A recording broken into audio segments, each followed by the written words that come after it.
महायोजना Marathi YouTube चॅनलमध्ये आपले सहर्ष स्वागत आहे। सध्या शिर्डी येथे राष्ट्रवादी काँग्रेस पार्टीचे नवसंकल्प शिबिर चालू आहे। या शिबिरामध्ये धनंजय मुंडे यांनी भाषण केले आहे। चला बघूया काय म्हणाले धनंजय मुंडे। यानंतर मी मंचावरती आमंत्रित करतोय, 1 महिन्यापासून सातत्याने माध्यमामध्ये जी चर्चा ज्यांच्याबद्दल चालू आहे त्यांना आमंत्रित करण्यापूर्वी मी एक शेर त्यांच्याबद्दल व्यक्त करतोय। मुश्किलें जिंदगी में सबको करती है तंग, मुश्किलें जिंदगी में सबको करती है तंग, जीत जाते हैं वो जो हिम्मत रखते हैं संग।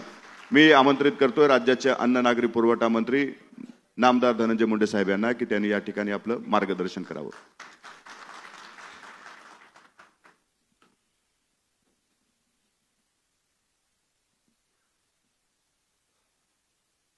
आजच्या या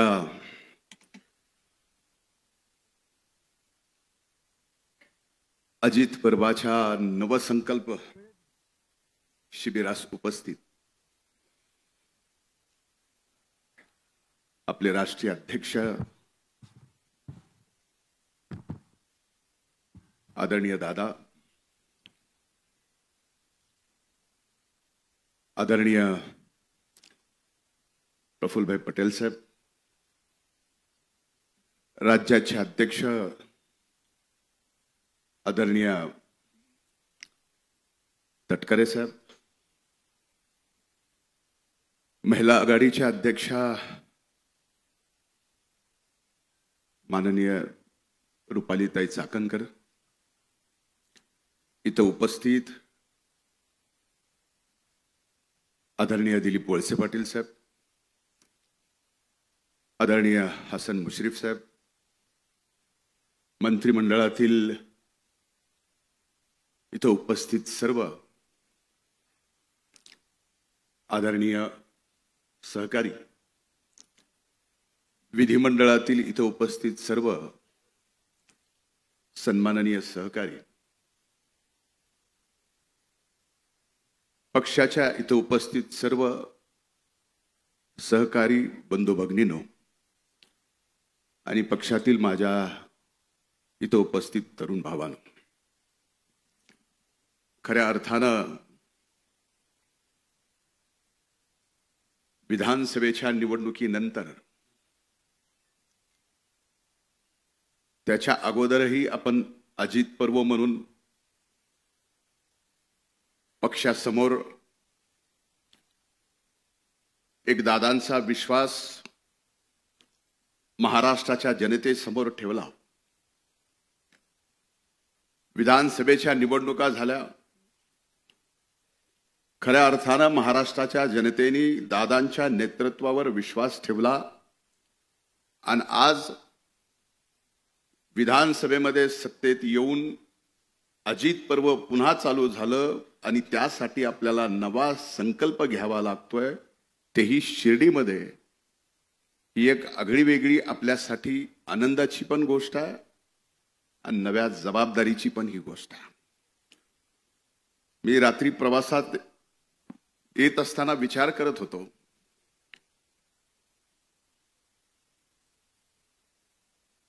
की शिर्डीच्या या बाबांच्या पवित्र भूमीमध्ये ज्यांनी शिकवण श्रद्धा आणि सबुरीची दिली आहे, आपल्या पक्षाने सुद्धा 17, 18, 19 तारखेला या बाबांच्या पवित्र भूमीमध्ये श्रद्धा आणि सबुरीची शिकवण देत असताना काही दिवस अगोदर भारतीय जनता पार्टीने सुद्धा त्यांचं राज्याचं अधिवेशन याच साईबाबांच्या पवित्र भूमीत ठेवलं। तिथं सुद्धा बाबांची तीच शिकवण होती, श्रद्धा आणि सबुरी। सांगायचा मुद्दा एवढाच आहे, महायुतीत सत्तेत आपण आहेत, सत्तेतल्या 2 पक्षांनी शिर्डीमध्ये बाबांच्या या पवित्र भूमीत जिथं श्रद्धा आणि सबुरी शिकवली जाते, तिथं सत्तेत आल्यानंतर पक्षावर निश्चिम श्रद्धा ठेवावी लागते आणि पक्षाच्या नेतृत्वात विश्वास ठेवून सबुरीची शिकवण सुद्धा अंगी घ्यावी लागते. कदाचित हेच कारण असू शकतं म्हणून या शिर्डीच्या बाबांच्या दरबारात आज राष्ट्रवादी काँग्रेस पार्टीचं अजित पर्व एक नवसंकल्प आपल्याला हाती घेण्यासाठी या शिबिरात बोलवलेला. खरं तर मी अनेकदा दादांच्या बाबतीमध्ये, पक्षाच्या विचारांच्या बाबतीमध्ये मी बोलत आलेलो आहे. माझ्यापेक्षा अनेक मान्यवर राष्ट्रवादी काँग्रेस पक्षामध्ये मी या पक्षात यायच्या अगोदरपासून 2012 पासून दादांच्या हाताला म्हणावं का बोटाला म्हणावं, बोटालाच धरून राष्ट्रवादी काँग्रेस पार्टीच्या दादांच्या पाठीमागे निघालो. त्यावेळेस भारतीय जनता पार्टीचा मी विधान परिषदेचा आमदार होतो.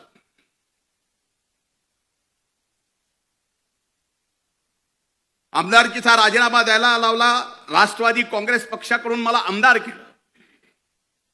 ती 2013ची गोष्ट. 2014ला महाराष्ट्रात विधानसभेच्या निवडणुका झाल्या आणि आपलं आघाडीचं त्यावेळेसचं सरकार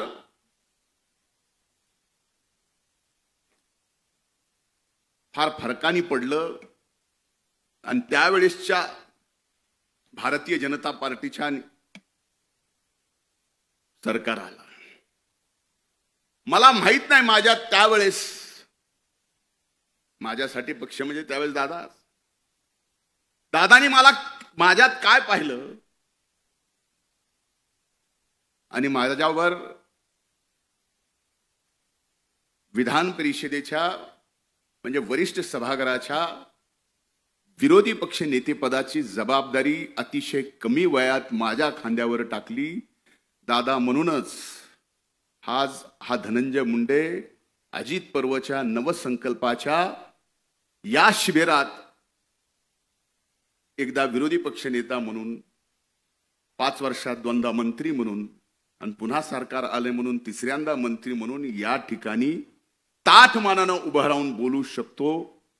ही ताकद दादांची एकदा पाठीमागं उभी राहिली.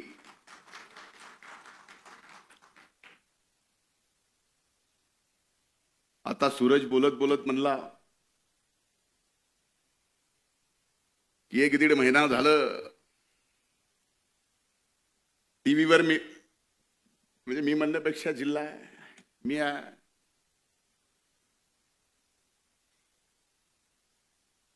सूरज नाम है इसीलिए तो बदनामी पीछे है. नाम ही नहीं होता तो बदनामी थोडी होती. पण एक निश्चित सांगतो, आदरणीय तटकरे साहेब साक्षीदार आहेत. वारंवार मला त्यांनी शिकवून, एखाद्याला मोल्ड करतो ना तसं करायचा प्रयत्न त्यांनी केला. 2014ला विरोधी पक्ष नेते पदाची जबाबदारी घेतल्यानंतर 2019 पर्यंत तटकरे साहेबांना आठवत असेल, आपण, तुम्ही अध्यक्ष होतात, मी विरोधी पक्ष नेता होतो, दादा आपले नेते होते. 1 नाही 2 नाही 3 नाही तर 4 वेळेस तशा पडत्या काळात पक्षाच्या हल्ला बोल यात्रेपासून, परिवर्तन यात्रेपासून, शिवस्वराज्य यात्रेपासून 4 यात्रा सत्ता नसताना महाराष्ट्रातल्या सामान्य माणसाचे प्रश्न आणि त्या प्रश्नावर आवाज उठून आपण 19च्या निवडणुकीला लढलोत. भलेही तेवढं मोठं यश आलं नाही, पण 14 पेक्षा चांगले आमदार या ठिकाणी निवडून आले. हे मात्र निश्चित राष्ट्रवादी काँग्रेस पक्षाच्या त्या काळातील कष्ट घेणाऱ्या प्रत्येक सहकार्याचा, हे मान्य करायला पाहिजे. आता 19 नंतरचा पुढचा काळ तसा सांगणं कितपत योग्य आहे, पण सांगितला गेला पाहिजे. का सांगितला गेला पाहिजे? अगदी पहाटेच्या शपथविधीच्या बाबतीत त्याला पहाट म्हणत नाही असं दादा नेहमी म्हणतात.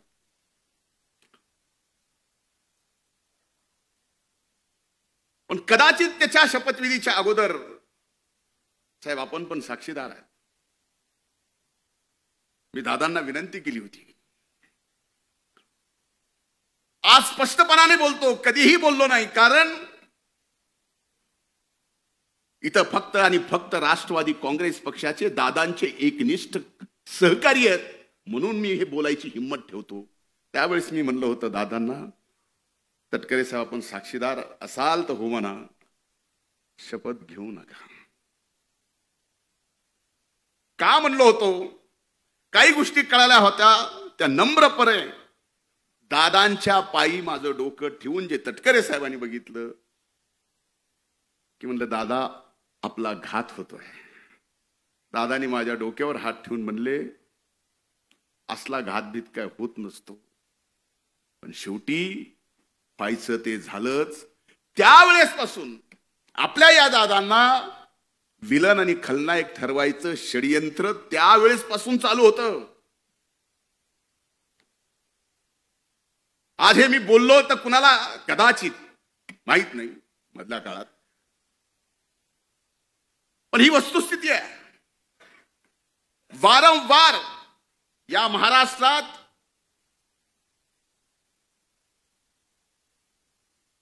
आदरणीय पवार साहेबांच्या नंतर महाराष्ट्रात राष्ट्रवादी काँग्रेस पक्ष प्रामाणिकपणाने पुढे आणण्यासाठी आणि तो पक्ष पुढे आणण्यासाठी नाही तर ती ताकद म्हणून आणि ती ताकद महाराष्ट्रात सत्तेत म्हणून आणायचा प्रयत्न जर इमानदारीनं कुणी केला असेल तर आदरणीय दादानी केला, हे नम्रपणानं मला या ठिकाणी आपल्या सर्वांच्या समोर सांगावंसं. आता पहाट होती त्यामुळे त्या शपथविधीला मला येता आलं नाही, कारण पहाटेचं आपलं तसं जमत नाही. पण घेणं एक ना घेणं दोन, शिक्षा मात्र मला झाली. ही मान्य करता का नाही? माग कुणी जरी हो म्हणत नसलं तर माग शेखर भाऊ हो म्हणतायत.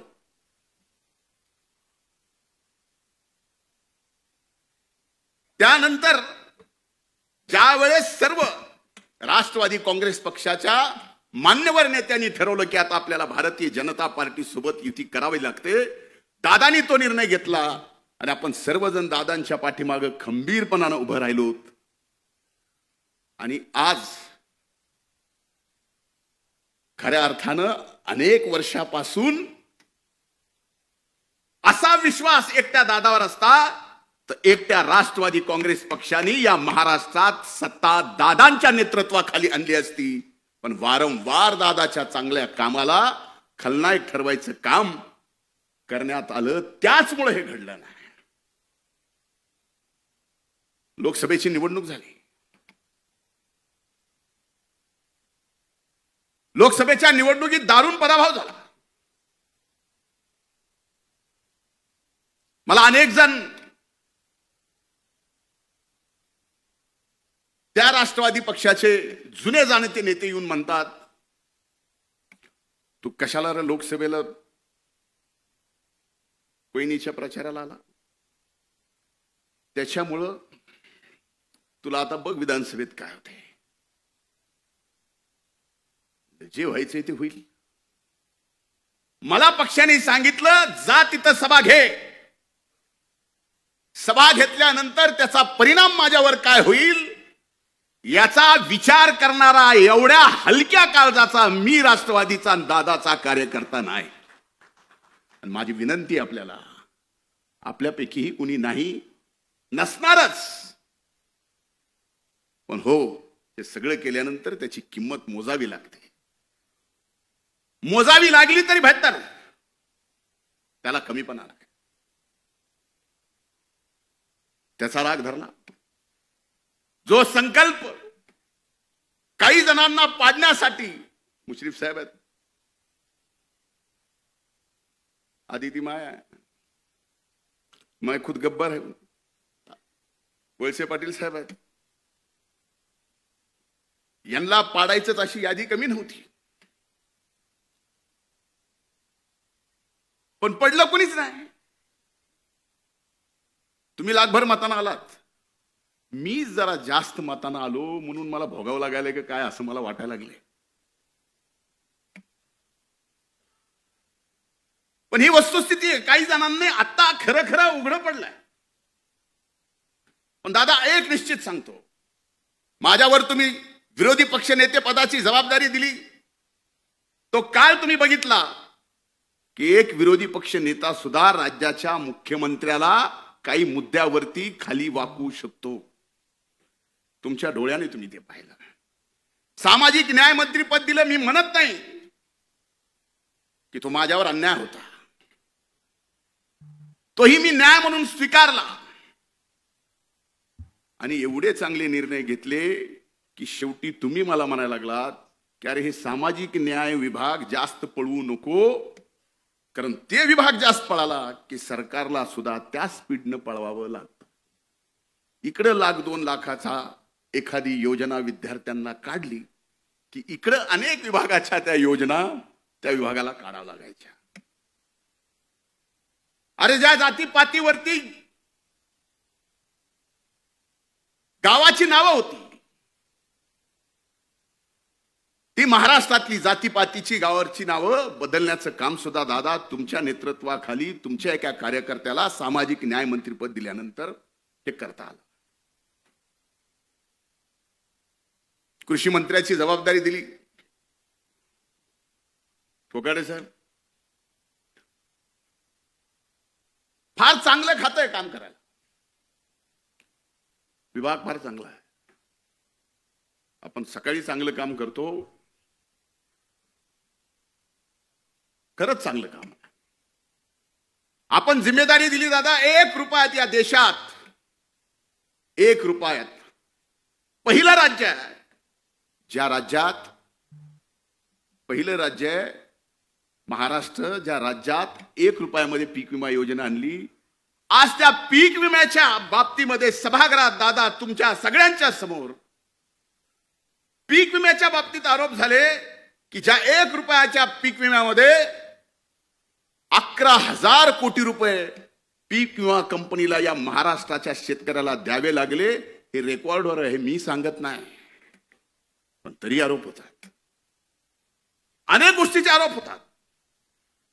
चिंता ही नाही की आरोप विरोधातले करतात, चिंता ही आहे दादा नवसंकल्प करताना कि आरोप महायुतीतले करतात. चिंता तो इस बात की है. आज धनंजय, आज मी गटलो म्हणून मला, उद्या अनेक जण आहेत ते गटलेत म्हणून त्याला, पण पक्ष म्हणून आमच्या सारख्याला दादा काही नको. आम्ही इथं सगळेच कुणाशीही लढू कुणाशीही खेटू परवा नाही. तुम्हाला माहिती आहे, आपल्यापैकी अनेक जणांना माहिती आहे, त्या स्वर्गीय मुंडे साहेबांच्या विरोधात कुणी बोलायला आणि लढायला त्यावेळेस तयार नव्हतं. दादा फक्त तुम्ही माझ्या मागे होतात म्हणून त्या परळी वैद्यनाथ मतदारसंघात 14ला हरलो असून 19ला दादा पक्ष सत्तेत आला नाही, पण परळी विधानसभा मतदारसंघ कधी कुणी विचार केला नव्हता राष्ट्रवादी काँग्रेस पक्षाच्या घड्याळावर निवडून येईल. दादा आणून दाखव. बळ दिल्यानंतर आणि आपल्या मागे नेता आहे हे बघितल्यानंतर अनेक जण एव्हरेस्ट सारखा डोंगर सुद्धा चढून तिथं आपल्या पक्षाचा झेंडा लावू शकतात. हे एक उदाहरण द्यायचं म्हणून मी परळीचं दिलंय. समजू नका की मी काय दिवे लावलेत ते, असं बिलकुल नाही. वस्तुस्थिती आहे. अनेक गोष्टी सांगितल्या पाहिजे. आज एकीकडे ह्या सगळ्या परिस्थितीमध्ये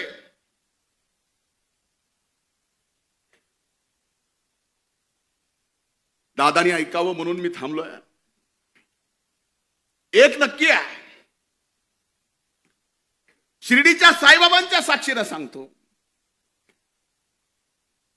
की आमच्या बीड जिल्ह्याच्या पालकमंत्री पदाची जबाबदारी आदरणीय दादांनी या ठिकाणी घेतली.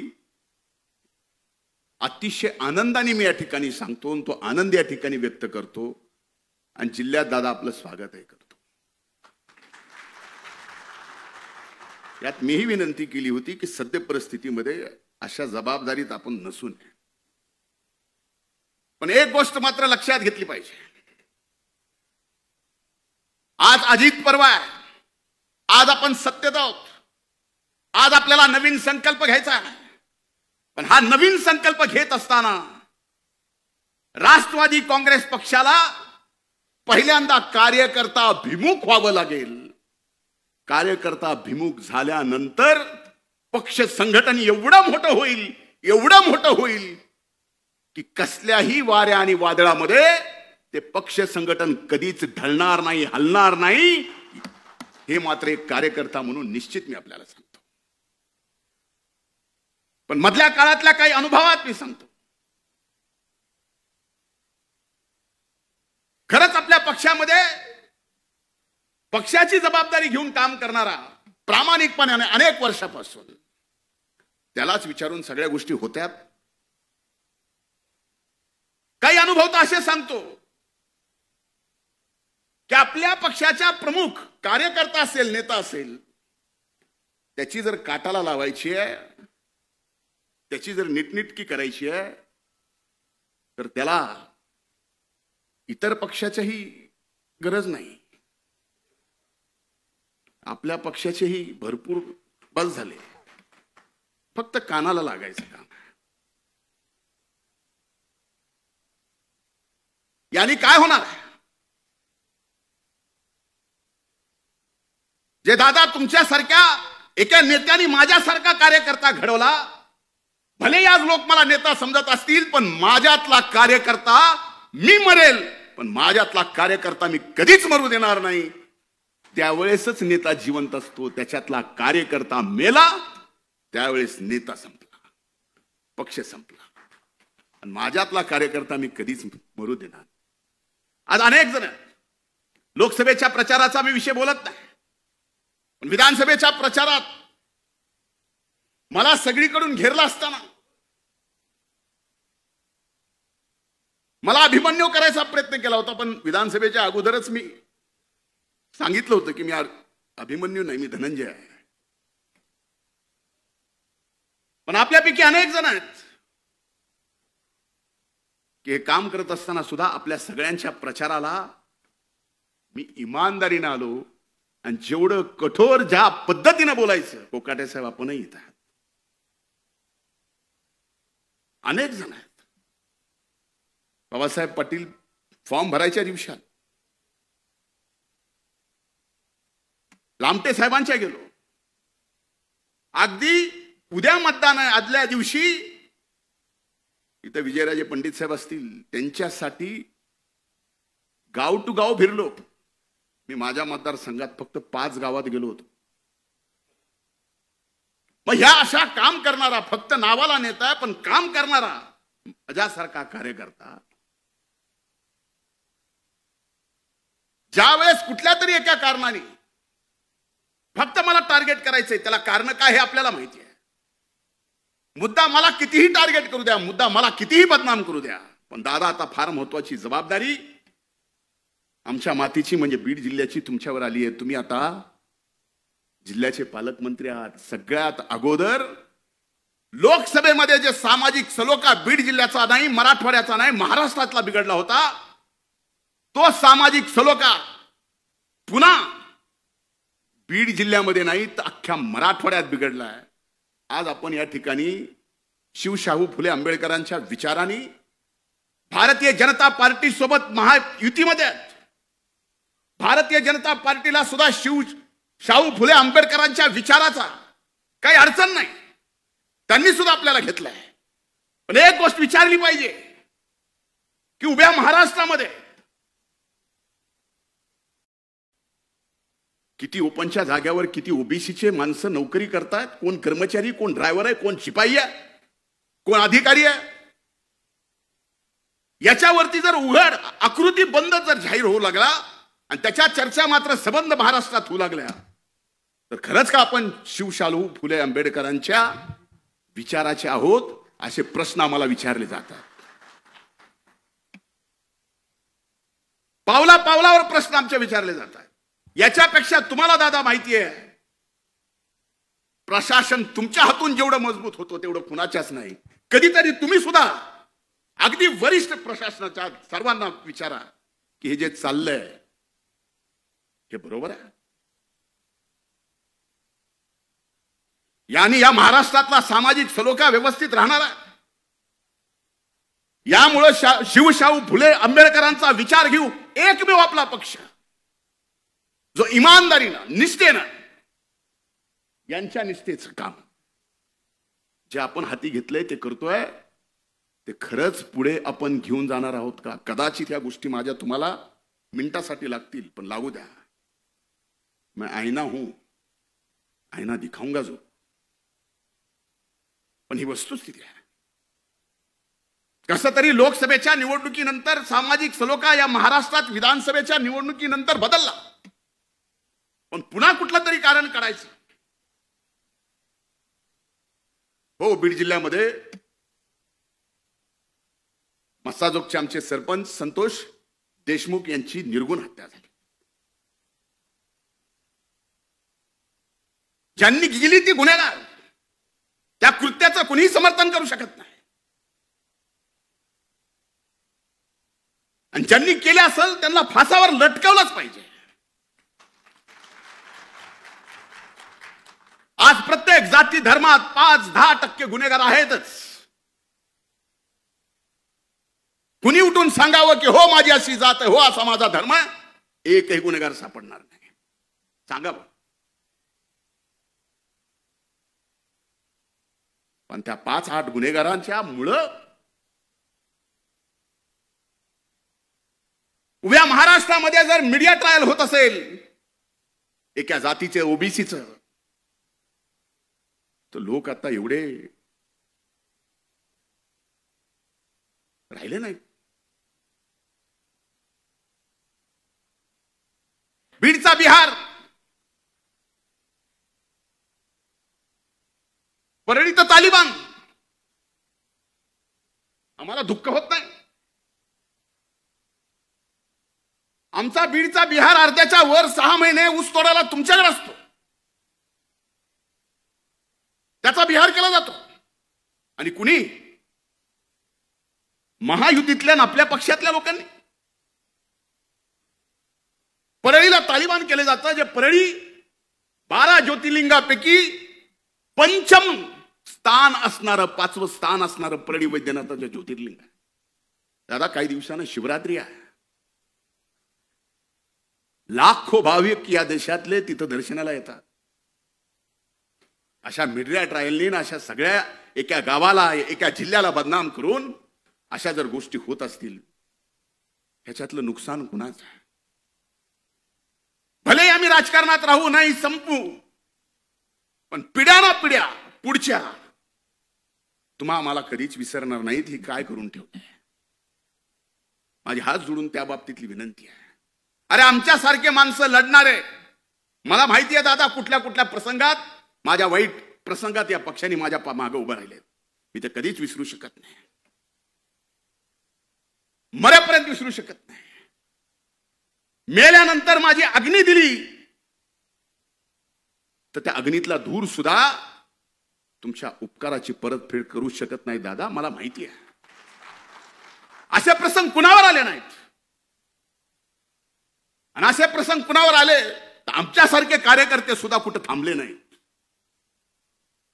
कुणी अंगावर आलं तर आम्ही सुद्धा आमच्या नेत्यासाठी शिंगावर घ्यायचं कमी केलं नाही. आत्ताच्याच प्रसंगात एक गोष्ट तुमच्या सगळ्याच्या समोर आली की मी मुंबऱ्याला नजीब मुल्ल्याच्या प्रचाराला का आलो, म्हणून ते सगळं चाललंय. ह्या सगळ्या गोष्टीचा विचार होणं आवश्यक आहे. आमच्या सारख्यानं एक लहान मतदारसंघ ज्यावेळेस पक्षासाठी बांधलाय, लहान, ज्या गावामध्ये दादा तुमच्या हाताला हात धरून तुमच्या सोबत आलो, त्यावेळेस त्या गावात आम्ही ज्यावेळेस दगड खाल्ले, 5 वर्ष लागू दिले नाहीत, तुमचा फोटो लावून त्या गावात ग्रामपंचायत राष्ट्रवादी काँग्रेस पक्षाची आणली. का? माग बघितलं की आम्हाला लक्षात यायचं दादा आहेत बस. कधी कधी आमच्या सारख्याला आता वाटायला लागले माग बघितल्यावर कोण आहे, आम्हीच दचकायला लागलो. पण आता ही वेळ नाही. सांगायचा हेतू एवढाच आहे, मी आपल्यापेक्षा अनुभवाने प्रचंड लहान आहे. कधी कोणाला वाटतं मी सिरियस नाही.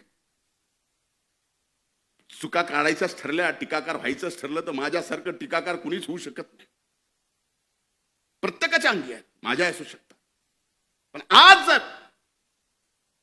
दादांच्या अथक परिश्रमातून, आपल्या सर्व मान्यवरांच्या अथक परिश्रमातून पुन्हा महायुतीत आपण सत्तेत आलो असोल आणि आपल्याला जर नवसंकल्प हाती घ्यायचा असेल तर कार्यकर्त्याला ताकद देताना त्या कार्यकर्त्यावर तेवढाच विश्वास सुद्धा ठेवला पाहिजे जेवढा विश्वास आमच्या नेत्यावर. अविश्वासाने मजबूत संघटन उभं राहू शकत नाही, राहू शकत. आणि एकदा का विश्वास टाकला, मी आपल्याला सांगतो, तुमच्यासाठी आपल्यासाठी अजित पर्व हे आता चालू झालेलं असेल. आम्ही अनेक वर्षापासून स्वप्न पाहतोय. जसा दादांच्या सोबत आलोय तसा नवसंकल्प आपण काय घेऊन जातोय. माझ्या दृष्टीने आपण पक्ष महाराष्ट्रात मजबूत करणार, नोंदणी करोडाची करणार. ती कशी काय हे सगळं आपल्याला माहिती आहे. पण आजची राजकीय परिस्थिती पाहिली आणि येणाऱ्या 5 वर्षानंतर आपण जर येणाऱ्या 5 वर्षाच्या राजकीय परिस्थितीचा आजपासून अंदाज बांधायला लागलो तर हो, नक्कीच या महाराष्ट्रात दादांच्या नेतृत्वाखाली हा राष्ट्रवादी काँग्रेस पक्ष 1 नंबरचा पक्ष होऊ शकतो. माझं आज हे बोलणं कदाचित तुम्हाला काही पण बोलायला असं वाटतं, होऊ शकतो. आणि त्याची पहिली परीक्षा काय, आता आदरणीय मुश्रीफ साहेबांनी सांगितलं, पावसाळ्याच्या आत महानगरपालिका, नगरपालिका, पंचायत समिती, जिल्हा परिषदेच्या निवडणुका आहेत. पक्ष कधी आमदारकी खासदारकीसाठी कुठल्याच कमी पडला नाही. पण आज पक्षाच्या वतीनं मी आपल्याला सांगतो की या नगरपालिकेच्या, महानगरपालिकेच्या, पंचायत समितीच्या, जिल्हा परिषदेच्या तुमच्या निवडणुकीला सुद्धा हा पक्ष कुठंच कसाच कसल्याच अर्थानं कमी पडणार नाही. पण आपल्याला जिंकायचंय, हा नवसंकल्प आहे पहिला. आणि ह्याच्यात आपली ताकद दिसली तर पुढे बघा सर्व गोष्टी. मला इशारा आला है, इशारा एक ही जन मुझे दे सकता है, मतलब मैं समझ सकता हूं. देने वाले तो बहुत देते, लेकिन समझने वाले को समझना तो चाहिए. बहुत वक्त बाद की माफी चाहता हूं. घड्याळ तेच, वेळ नव्हे. त्यामुळे माझी आज या अजित पर्वाच्या नवसंकल्प शिबिरामध्ये मला बोलायला परवानगी दिली त्याबद्दल पक्षाचे मी हृदयपूर्वक आभार. आणि दादा एक शब्द देतो पक्षासाठी, मी एक निष्ठावंत कार्यकर्ता आहे. माझी जडणघडण कार्यकर्त्यातून झालेली आहे. उद्या तुम्ही माझ्यासारख्यावर पौंडेचेरीचा जरी जबाबदारी दिली ना तरी तिथं जाऊन पूर्ण वेळ काम करायची तयारी माझ्यासारख्याची आहे. त्याच्या बाबतीत काही म्हणजे मी काही जरी म्हणत असलो तर ही वस्तुस्थिती, कारण हे मी डोळ्यात डोळे घालून आपल्या पक्षाच्या सर्वांच्या समोर बोलतोय आणि ही जबाबदारी आपण सगळ्यांनी घेतली पाहिजे. मी उदाहरणानं म्हणजे 2 मिनिट हसावं म्हणून, पण आपल्या जे शक्तिस्थळ आहेत ते आणखीन मजबूत करायची वेळ आहे. हेच खरा अजित पर्व आहे, हेच खरा नवीन संकल्प आहे. खूप खूप धन्यवाद. जय हिंद, जय महाराष्ट्र, जय राष्ट्रवादी.